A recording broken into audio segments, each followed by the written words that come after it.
रात का समय था। ठंडी हवा खेतों से ऐसे गुजर रही थी जैसे बर्फ की परतें उड़कर हवा में मिल रही हों। बहुत कोहरा और ठंड ने लोगों की कमर तोड़ दी थी। रामू और भोलू दो दोस्त। रामू अपने दोस्त भोलू से कांपती आवाज में बोलता है, ओए भोलू, आज की ठंड तो हड्डी तोड़ दे रही है यार। लग रहा है कि पूरा गांव बर्फ बन जाएगा।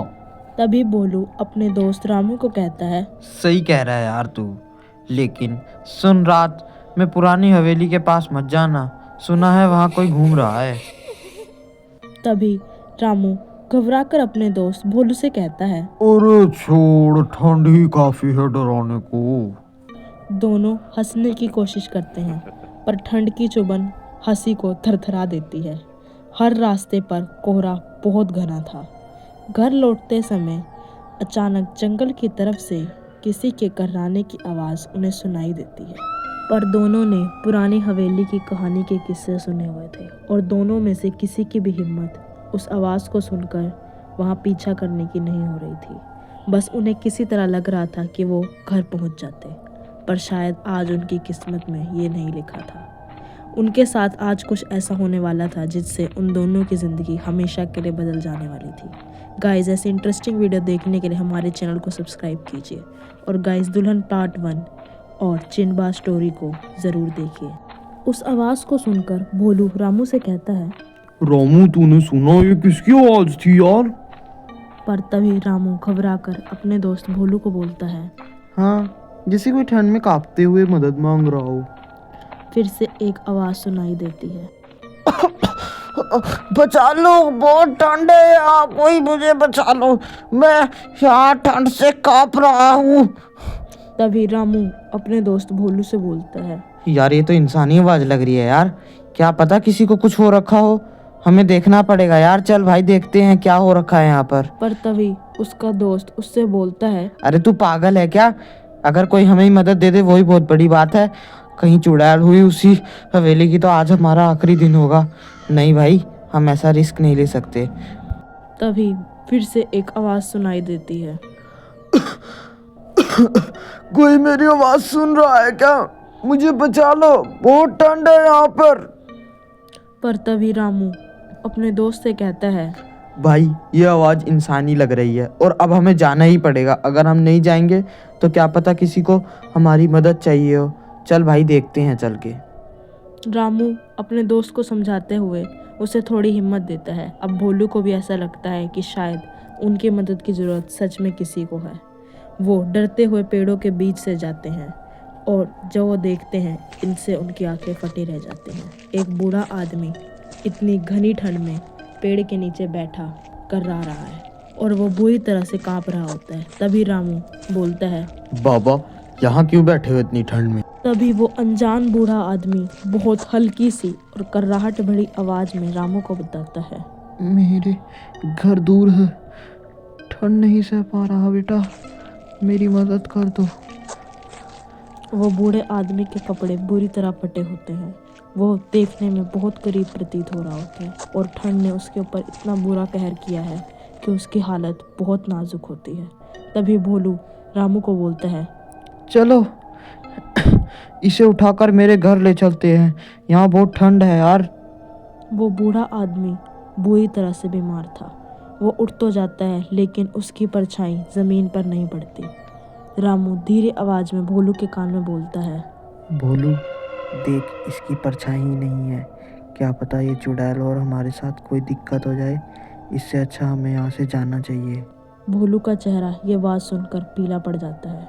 वो भी ध्यान से देखता है और उसकी कोई परछाई नहीं होती। अब उसे भी यकीन होने लगा था कि शायद पुरानी हवेली वाली चुड़ैल भेस बदलकर उनके साथ है और आज उनका मरना तय है। तीनों गांव की ओर चलते हैं। बूढ़ा एकदम सीधी चाल चल रहा है, पैरों में कोई आवाज़ नहीं, जैसे कोई इंसानी चाल हो ही ना।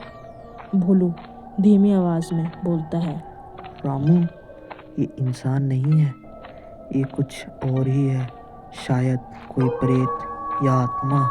उन दोनों की हालत अब उस बूढ़े आदमी से भी ज़्यादा ख़राब है। वो दोनों अब ठंड से ज़्यादा डर के मारे कांप रहे हैं।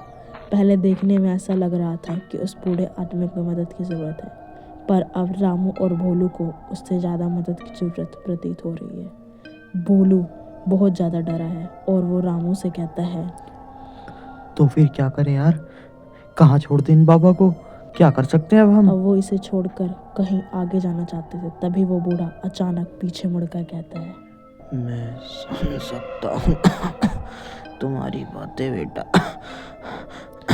दोनों को लगता है कि बस अब हमारा अंत नज़दीक है, ये चुड़ैल में बदलने ही वाला है। दोनों डर कर रुक जाते हैं। तभी वो बूढ़ा बोलता है, बेटा तुम लोग मुझसे डरो मत। अब उनके मन में दया भावना भी है और डर भी। उन्हें ये बुरी तरह से फंस चुके हैं। उन्हें समझ में नहीं आ रहा है कि आखिर वो करे तो करे क्या। वो बूढ़े आदमी को उनसे बस थोड़ी सी ज़रूरत है, पर शायद अगर वो चुड़ैल हुई तो उनकी किस्मत हमेशा के लिए बदल जाएगी। वो दोनों बूढ़े आदमी को अपने घर ले आते हैं और आग जलाते हैं। अभी उस आग को बैठकर सेकने लगता है। अब उन दोनों को विश्वास हो गया था कि सच में हमने किसी बूढ़े व्यक्ति की मदद की है, पर अभी कहानी में एक मोड़ बाकी था। जैसे जैसे बूढ़ा आग के करीब बैठता है, उसके शरीर में एक अजीब सी पिघलाहट और पिघलापन महसूस होता है, जैसे वो मोम का बना हो और वो धीरे धीरे पिघल रहा हो। रामू और भोलू भी ये देखकर हैरान हो जाते हैं। अब वो बूढ़ा पूरी तरह से पिघलने लगा है, जैसे कोई मोमबत्ती हो। रामू और भोलू बुरी तरह से डर जाते हैं। रामू चीखते हुए बोलता है, ये क्या हो रहा है? इंसान ऐसे पिघल कैसे सकता है यार? भोलू मुझे लगता है ये चुड़ैल है यार, मेरे को इससे डर लग रहा है। हमें यहाँ से भागना चाहिए यार, अभी भी हम पे वक्त है, हमें यहाँ से भागना चाहिए, क्या पता ये हमारी जान ले ले। तभी भोलू थोड़े हिम्मत के साथ बोलता है, बाबा अब आप हमें बताएं, आप हो कौन, आपकी क्या असलियत है? अब हम आपकी असलियत जानना चाहते हैं। रामू और भोलू पूरी तरह से डर जाते हैं। तभी वो बूढ़ा मुस्कुराता है और उसके दांत काले और लंबे हो जाते हैं। वो बूढ़ा बोलता है, मैं ठंड का दूध हूँ, जहाँ जमाव होता है वहाँ मैं भी पहुँच जाता हूँ, और अब तुम्हारे साथ भी कुछ ना कुछ ऐसा ही होगा।